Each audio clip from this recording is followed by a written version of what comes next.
God bless you and season's greetings. This is your sister Margarita Figueroa. May God's love and favor be with you all. A special greeting to my spiritual sister, Stephanie Shields, who invited me to share today's message, a heaven-bound perspective, which is found in Exodus chapter 14, verses 10 through 15. Join me as we explore how a wrong perception of God can produce a false understanding of defeat, as it did in the children of Israel. Exodus chapter 14, verses 10 through 15. It is read in the name of the Father, the Son, and the Holy Spirit. Amen. As Pharaoh approached, the Israelites looked up, and there were the Egyptians marching after them. They were terrified and cried out to the Lord. They said to Moses, "Was it because there were no graves in Egypt that you brought us to the desert to die? What have you done to us by bringing us out of Egypt? Didn't we say to you in Egypt, 'Leave us alone, let us serve the Egyptians'? It would have been better for us to serve the Egyptians than to die in the desert." Moses answered the people, "Do not be afraid. Stand firm, and you will see the deliverance the Lord will bring today. The Egyptians you see today, you will never see again. The Lord will fight for you.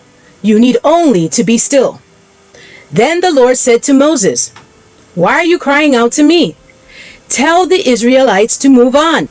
As 2020 is winding down, and many are preparing to welcome 2021, we cannot foresee each twist and turns that our lives will take, nor what type of trials or obstacles we will encounter. And the unknown can cause overwhelming amounts of anxiety for some people. But may this reflection remind us of the importance of seeing things with a heaven-bound perspective. Perception and perspective are very closely related. Perception is how you see things using your senses, such as touch, hearing, taste, and sight. How we see things will form what is our perspective, our understanding of things. Our perspective, our understanding of things, can influence our decisions and our actions, as it did with the children of Israel. By the time we get to chapter 14 in the book of Exodus, we find that God has heard the cries of his oppressed people, the Hebrew nation, who were enslaved in Egypt for over 400 years. And he sends a deliverer by the name of Moses. And he sends Moses to demand that Pharaoh free his people from bondage and let them go. And Pharaoh, after experiencing God's mighty hand in the form of 10 plagues that hit Egypt, Pharaoh agreed. In fact, the Egyptians were so afraid of God because of the plagues that they had experienced that they rushed the children of Israel out of Egypt, giving them all that they wanted and needed.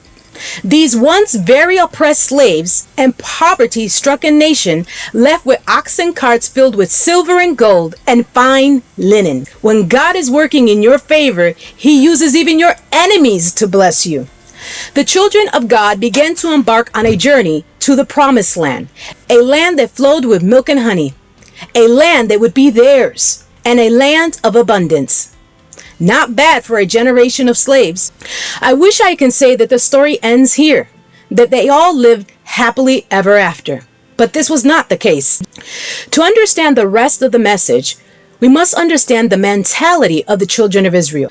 God had freed them physically from bondage, physically from slavery, but mentally and emotionally, they were still slaves. They still had a slavery mentality. For you see, God can free you from your past. He can deliver you from your enemies. He can change your environment, and he can even change your geographic location. But unless you allow the Holy Spirit to change your perspective, to change your understanding of things, to change your heart and your character, you will continue to perceive things through a slavery mentality. For sin once enslaved us all. It is interesting to note that God did not take the children of Israel through the shortest route to the promised land. Instead, he took them through the wilderness, an unlikely route. Sometimes God just doesn't do what you expect him to do, nor does his ways always make sense to us in the moment. For his ways are not our ways, and we are not to lean on our own understanding. The long journey through the wilderness gave Pharaoh plenty of time to think about what he had done and to change his mind. He had just freed over 600,000 slaves who produced cheap to nearly free labor, and he gave them so much gold and silver and fine linens to his slaves. And this most definitely would have an economical impact on his reign and Egypt. Pharaoh foolishly decides to get back what he perceives belongs to him, what he understands belongs to him, the Hebrew nation. In verse 10, we begin to see the predicament that the children of Israel find themselves.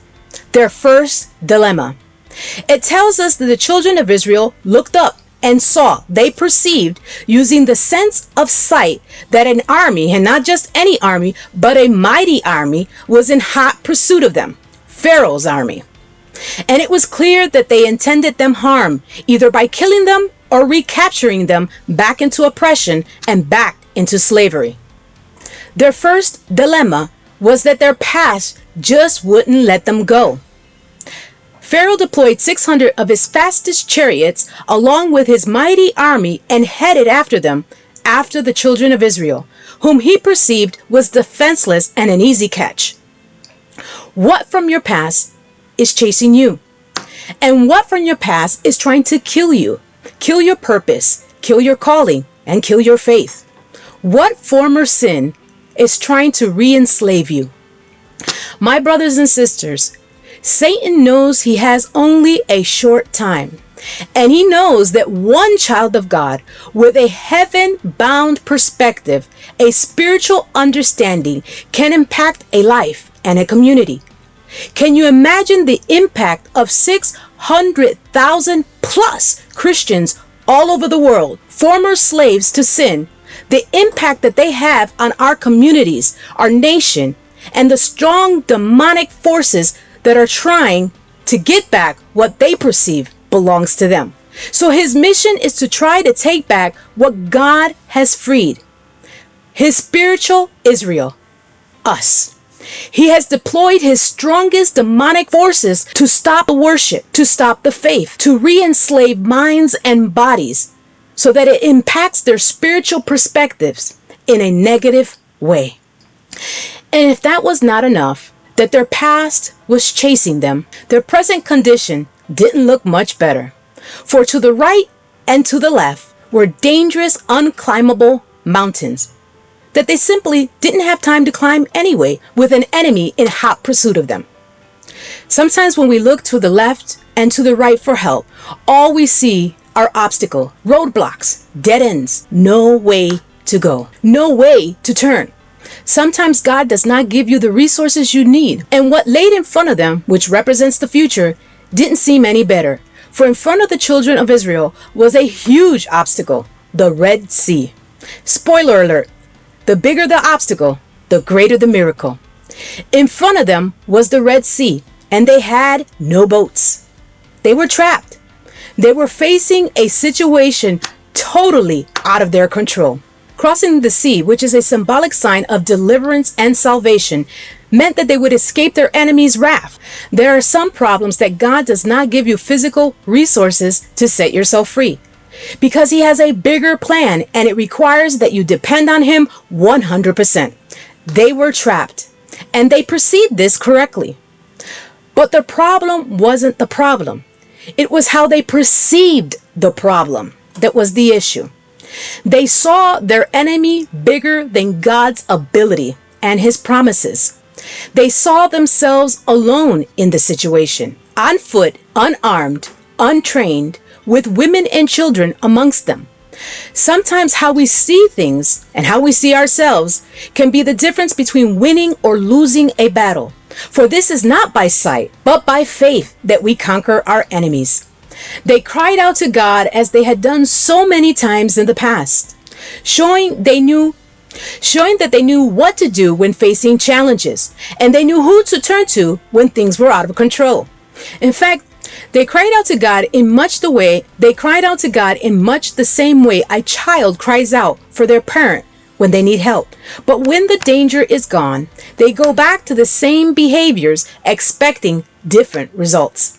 It was not long before they shift their attention to the leader, Moses, blaming him for their situation and accusing him of not using his GPS. But the Bible tells us it was God who hardened Pharaoh's heart.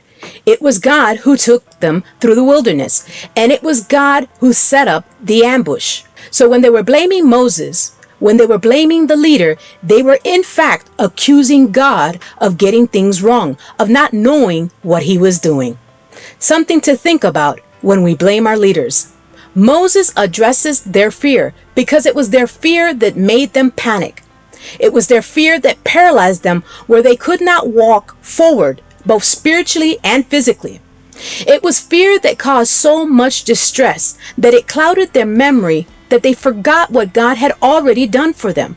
And it was fear that made them long for their past. A life of oppression in a land that once forced them to throw their male babies into the Nile River, under a king who would beat them and ensure that they lived a life of poverty.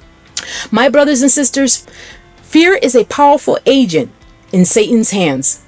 Sometimes we rather live as we used to, slaves to addictions, slaves to abusive relationships, slaves to oppression, slaves to sin, slaves to financial issues, slaves to situations because it is familiar and we perceive it to be easier than to face the challenges and the unknown on our way to our promised land, heaven.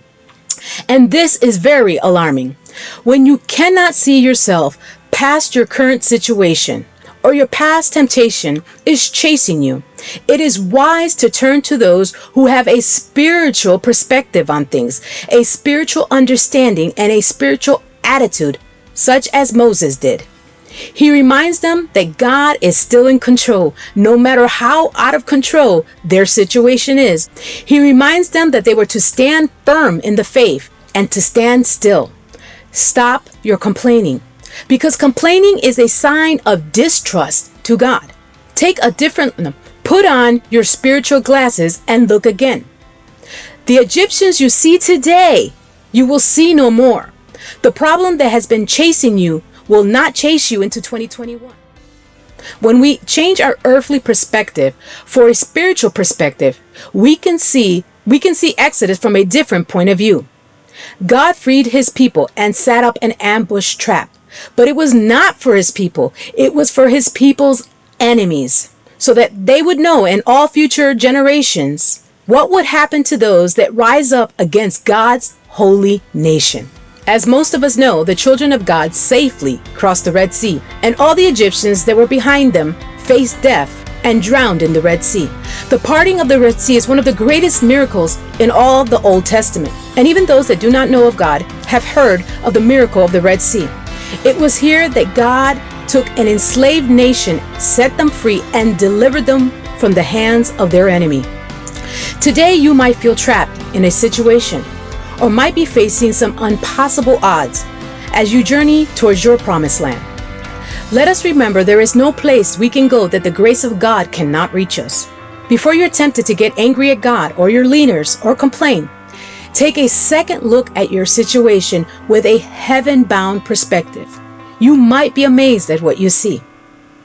God bless you. This is your sister Margarita Figueroa.